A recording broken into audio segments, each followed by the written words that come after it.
Buenas tardes con todos. Estamos aquí con muchísimo gusto de tenerle a María Eugenia Urbano, quien va a ser la moderadora de la clase del día de hoy.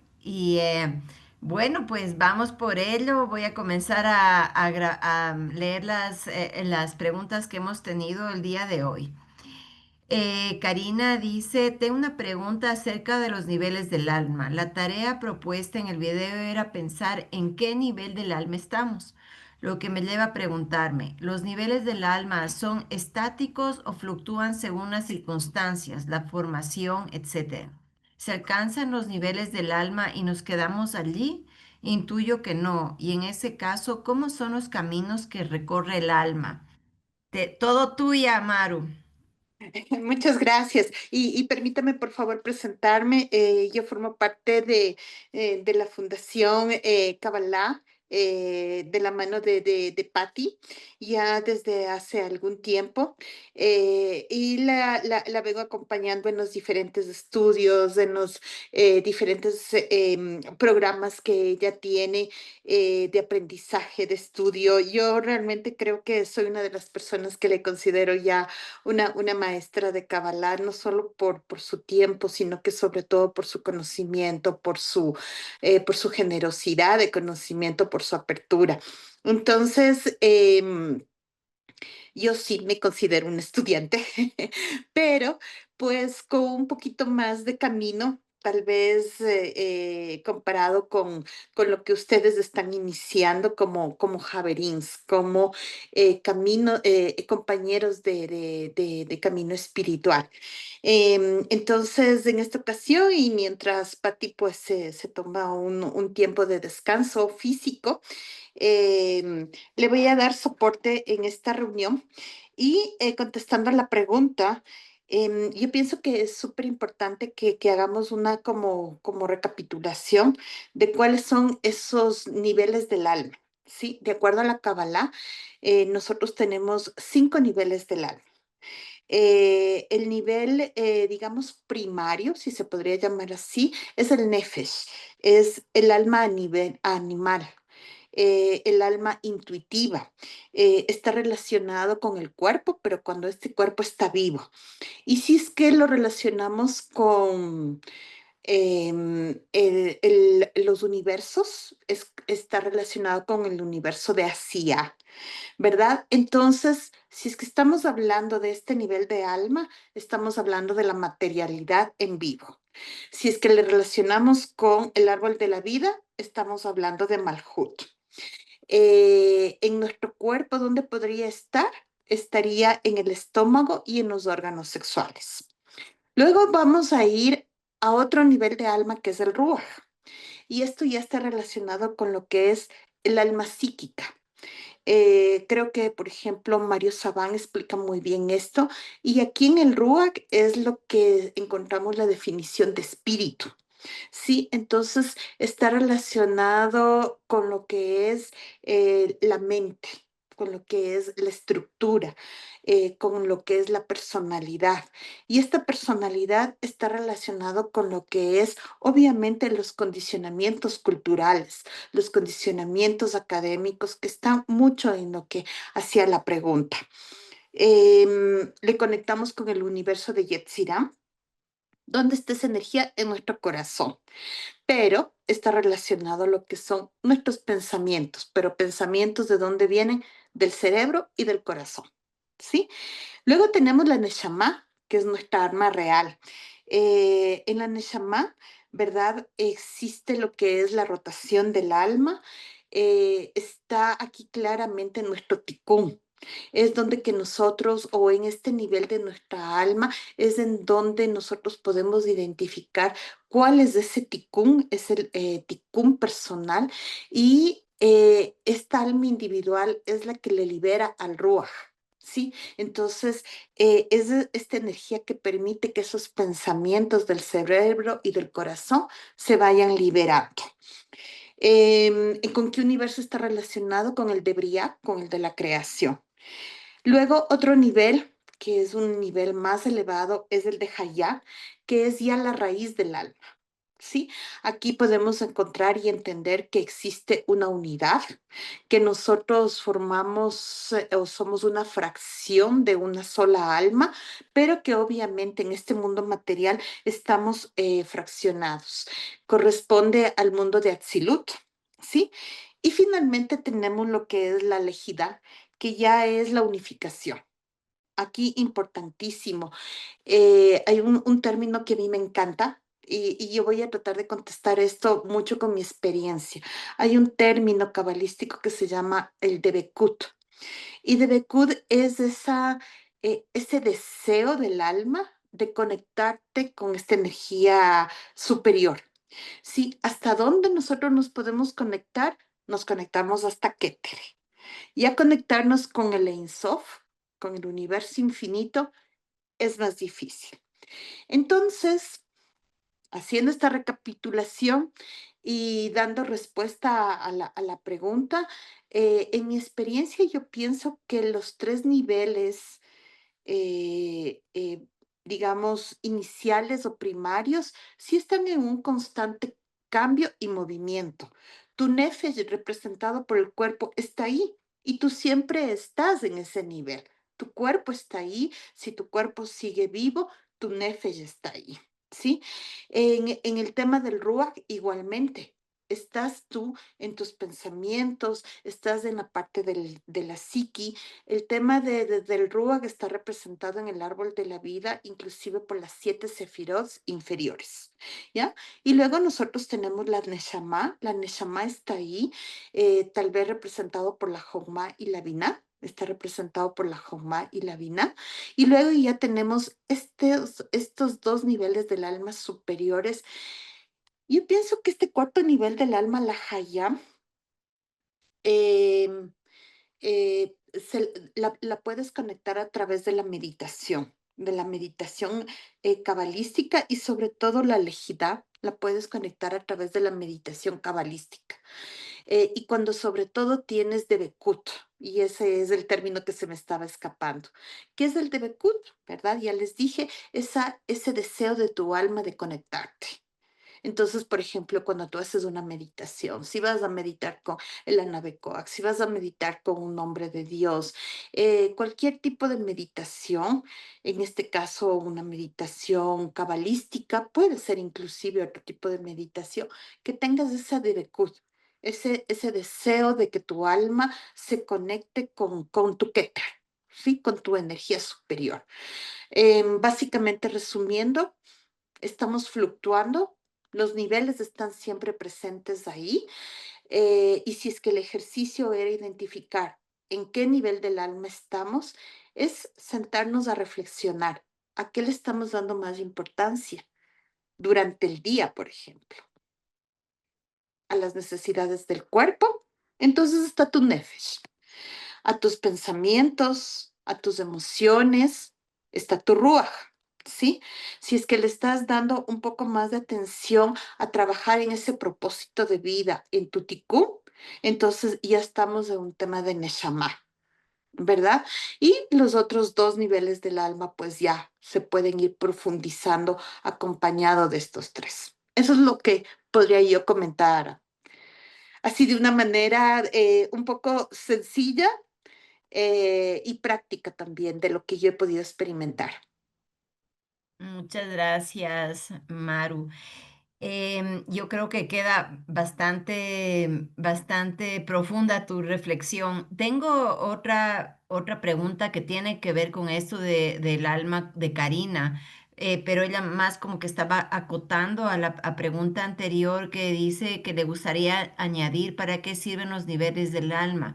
Evolucionas, pasas a otro que te encuentras más en tu centro, eres más neutro hacia la vida sin ser secuestrado por las distorsiones, pero una persona se mueve con los 5 niveles en las situaciones diarias que le remueven o si estás en un nivel, ves todo con ese nivel.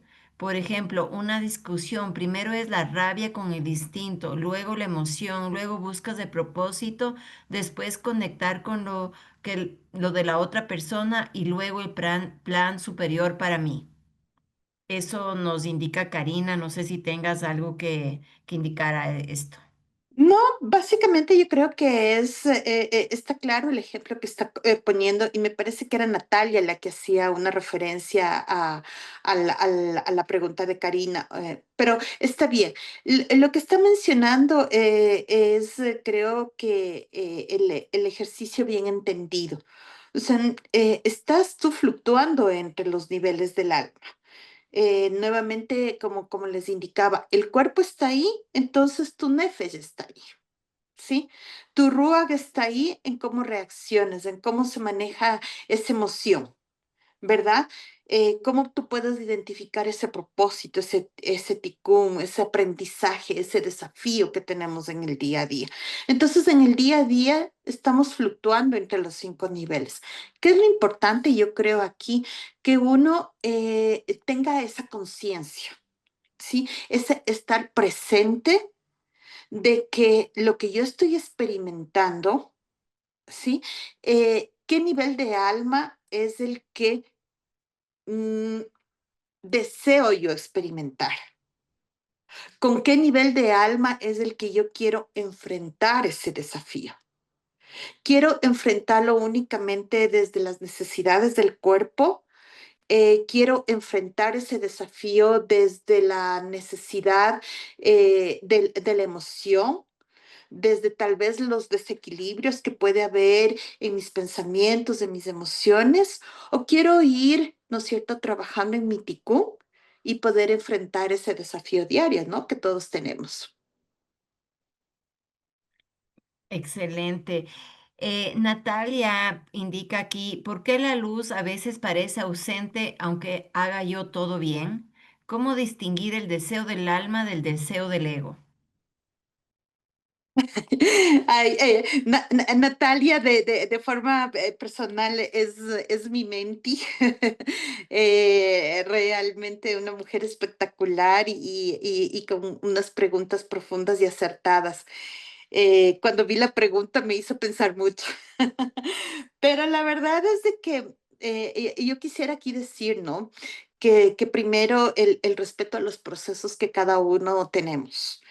Justamente en la porción de esta semana, en la porción de Zohar de esta semana, es cómo uno se enfrenta a los desafíos, cómo uno va desde la queja, desde el victimismo o desde el empoderamiento. Pero al final del día, todos tenemos desafíos en esos 4 aspectos o 3 aspectos que yo creo que todos experimentamos. Las relaciones interpersonales, el tema de salud mental, física, el tema del sustento material, el tema laboral, ¿sí? Tenemos los desafíos y cada desafío que se presenta va también de acuerdo a nuestro ticún, de acuerdo a ese pacto del alma con el que nosotros vinimos en esta reencarnación. Pero yo ahí a Natalia le devolvería la pregunta, ¿sí? Y la pregunta que me surgió cuando leí es, ¿estoy haciendo todo bien desde mi alma o desde mi ego? Porque puede ser de que desde mi perspectiva, desde mi ego, yo considere que estoy haciendo todo bien. Desde mi alma, ¿estoy haciendo todo bien o no? Entonces, aquí, en mi experiencia, ¿cómo yo he podido lograr distinguir cuál es el deseo del alma y cuál es el deseo del ego? De una manera muy simple. El deseo del alma a uno le trae paz. Cuando es un deseo del alma, a uno le trae confianza, le trae certeza. Incluso a pesar de que las personas alrededor puedan decir, estás tomando una decisión equivocada, estás en una posición incorrecta, pero si es que ese deseo y esa manifestación te está trayendo paz, te está trayendo confianza, es tu deseo del alma. Si por el contrario te trae inquietud, te trae desconcierto, incertidumbre, inseguridad, es un deseo del ego. ¿Sí? Si vamos a los términos psicológicos, que ahora tantos psicólogos lo mencionan, yo pienso que el deseo del alma está muy relacionado con esa inyección de serotonina, ¿sí? No con esa inyección de dopamina, ¿verdad? Entonces, em, la Kabbalah te está indicando de que, y con esto, regresando a esa pregunta inicial de Natalia que decía, la luz está ausente, ¿sí? Ella preguntaba, estoy intentando hacer todo bien, pero no veo la luz. Yo pienso que lo primero es que la Kabbalah te enseña mucho a que tú estás en todo tu derecho y en toda la posición de identificar el dolor en un proceso, la frustración en un proceso, la ira en un proceso, eh, cualquier emoción que tú sientas, cualquier desequilibrio que tú tengas en el árbol de la vida, si lo vemos así cabalísticamente. Pero la Kabbalah lo que te dice es que tienes que salir de eso. ¿Sí? No te vas a quedar estancado en ese sentimiento, en esa emoción. Hay que levantarse, hay que avanzar y hay veces en que uno siente que hay que retroceder, pero el retroceder también es como la flecha, ¿no? Y el arco. Retrocedes para tomar más impulso. Y en todo este retroceso, en esta caída, en tal vez este deseo del ego que no lo estás identificando, ¿qué es lo importante? Yo pienso que para poder ver la luz son dos cosas. La una, el agradecimiento, pero ese agradecimiento bien, bien profundo. Ese agradecimiento que no es ese gracias, gracias, gracias, sino ese agradecimiento que te sale del corazón, del alma.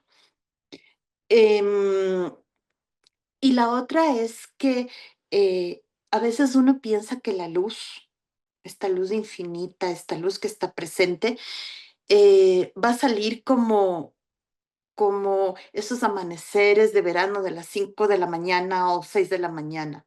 No, a veces la luz tú la ves a las 6 de la mañana en un día nublado y por ahí apareció un rayito de sol. O en la tarde, igual, en una tarde lluviosa, pero un ratito se despejó, como ahora, y aparece un rayo de sol. ¿Y qué es lo que quiero decir con esto? De que son esos pequeños detalles que tienes que identificar que hay luz en esos pequeños detalles del día a día. Yo aquí voy a compartir una experiencia muy personal. Yo hace unos 4 años tuve una caída aparatosa y siempre cuento esta historia, pero fue una historia que a mí me cambió mucho, mucho la vida y que me hizo entender esto de la luz y sobre todo el tema del agradecimiento. Fue una caída muy aparatosa. Tal aparatosa fue la caída que los médicos me decían, cómprese la lotería porque usted está viva de milagro. Entonces, yo, después de esa caída, en mi proceso de recuperación, yo me levantaba y realmente sentí una gratitud por despertarme, pero era una gratitud hasta las lágrimas, ¿sí?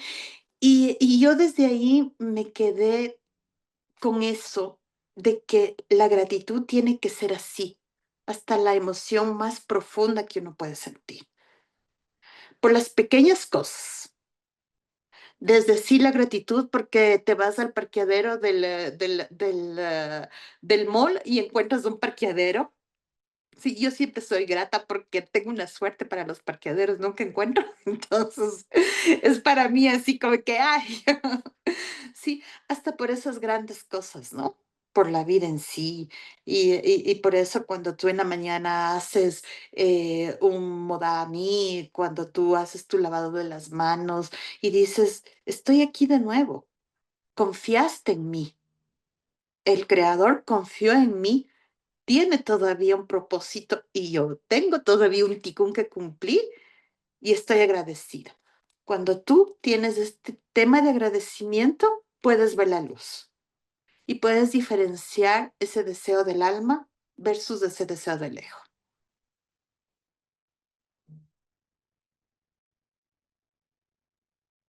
Creo que nos has dejado sin palabras, Maru. ¿Tiene alguien alguna otra pregunta? ¿Tiene alguien alguna idea que quisiera compartir?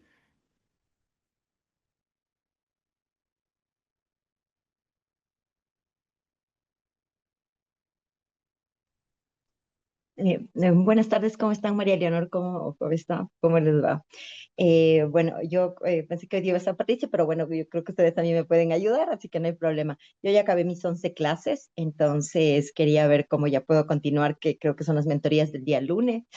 Y en la clase, si no estoy segura del día a ver, no del día, de la clase 10 hablan sobre la carta natal para explicar un poco más con el tema de los aspectos que uno tiene ya de por sí por su signo, ¿no?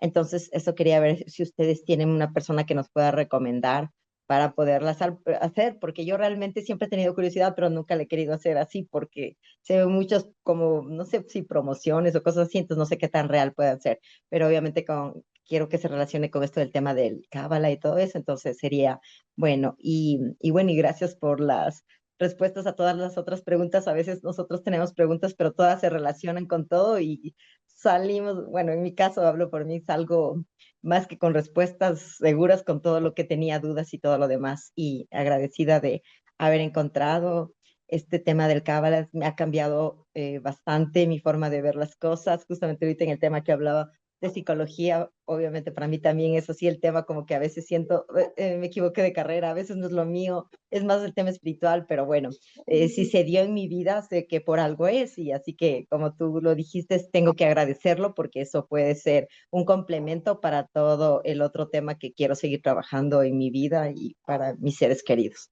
Total, Ajá. total. Eh, Claro Es que que sí, Ana. Perdón. Yo te paso toda la información por interno directamente de los dos puntos que mencionas con muchísimo gusto. Dale, Maru. no, Muchísimas gracias. justamente, María Leonor tiene la información de cómo puedes trabajar una carta natal cabalística y las clases de SOAR que realmente yo sí la recomiendo mucho, a pesar de que yo soy una estudiante de algunos años. Para mí, cada semana, la energía de la semana y ese ticún semanal a mí me da mucho soporte esa clase de SOA, porque es como decir, en esta semana es de esta energía, es de este el trabajo, y se va a presentar los hechos, los eventos, los desafíos, pero uno se siente preparado para eso. Eso es lo que yo pienso que hacen las clases de SOA. Para mí es innegociable esa clase. Muchísimas gracias. ¿Alguien tiene alguna otra pregunta para ya pensar en cerrar? Mi pregunta es sobre los arqueotipos, eh, el tema de Adán y Eva, ¿no? Porque bueno, va de Adán y Eva, no, de la otra que estaba antes de Eva, ¿no? Por llamarla de una forma. Ella es como sacada, ¿no? Porque puso el sentimiento antes que el pensamiento. Correcto, correcto. O sea, siempre hay que pensar antes de actuar o hacer el equilibrio entre las dos cosas. No, Después tenemos la columna del árbol de la vida, que tenemos Binah de un lado y del otro lado Nexa. Nexa, sí. Ah. Bueno, y a ver, ahí, ¿cómo es? Em, Porque ahí es mm, como que, porque Binah supone que es el lado, está del lado izquierdo, ¿no? sí, la Y, vina es tu y- lado izquierdo, es tu lado femenino, es tu lado intelectual, si lo quiere llamar así, ¿sí? claro, ahí es donde Pero, muestro. ajá, pero aquí un tema importantísimo. Tal vez el mundo occidental, sí, Sí, inclusive por ejemplo, la filosofía griega, y justo la frase que tú dijiste, hay que pensar antes de actuar. Pero en la Kabbalah tú tienes un tema súper importante. Tú vienes sí, pensamiento, sí, emoción y sí. acción, ¿sí? Es como discernir en realidad. Pensamiento. El pensamiento, y antes del pensamiento tú vas a tener una intención, ¿sí? Antes Ah, del pensamiento hay una intención. Y después sí, de la intención, tal vez esa intención está aquí, está en tu Keter, ¿no es cierto? sí, Esa intención se va a transformar en ese pensamiento, ¿verdad? sí, ¿Sí? sí, Que se va a combinar entre ese pensamiento que va a estar como intuitivo, como la intuición en la Jogma, en tu lado derecho, se va a ir sí, hacia la intelectualidad de tu Binah, ¿verdad? sí, ¿Sí? Y va a bajar, ¿verdad? Pero del pensamiento va a ir a la emoción. El pensamiento te va a generar una emoción y esa emoción es la que te lleva a ah, actuar. La emoción es ah, la que te lleva a actuar. No es directo de pensamiento a actuación, no. De pensamiento a emoción, de emoción a actuación. Y antes que claro, estos tres procesos está tu intuición, tu intención, perdón. intención, ahí está. ¿Mm? Sí, no, porque lo que pasa es que yo tenía un maestro de cábala, yo hice cábala varios años ya, Lindo. y, y bueno, y él era todo sentir, sentir, sentir. Estaba mal pensar, por ejemplo. Entonces como que ahí es donde como que dije, o sea, porque yo soy antes de actuar siempre pienso antes de actuar, ¿no? Y él me decía, no, tenés que fluir, tenés que fluir. Entonces como que ahí es como que yo dije, bueno, y ahora las encontré ustedes, que es como que sí, Sí, sí, sí, sí, sí, yo pienso que la parte fundamental de la Kabbalah está en el árbol de la vida, ¿no? sí, Y todos los maestros se van a enfocar en el árbol de la vida. Y el árbol de la vida está ahí, intención, el pensamiento, la emoción y la acción. La acción, ¿dónde la vas a tener? En tu malhut, en el mundo material, sí, sí. ¿sí? Claro, sí, sí, no, me faltaba algo. No sé si me entendieron, porque es como que me faltaba algo que, como que no coordinaba algo ahí, no sé, por ahí mi sentir, no sé, no sé. Pero No, bueno, gracias. tranquila, tranquila, con todo gusto. Bueno, te agradecemos mucho, Maru, por tu linda clase. A todas les deseamos una linda tarde y finalizamos aquí. Buenas noches. Muchas Bueno, gracias. gracias.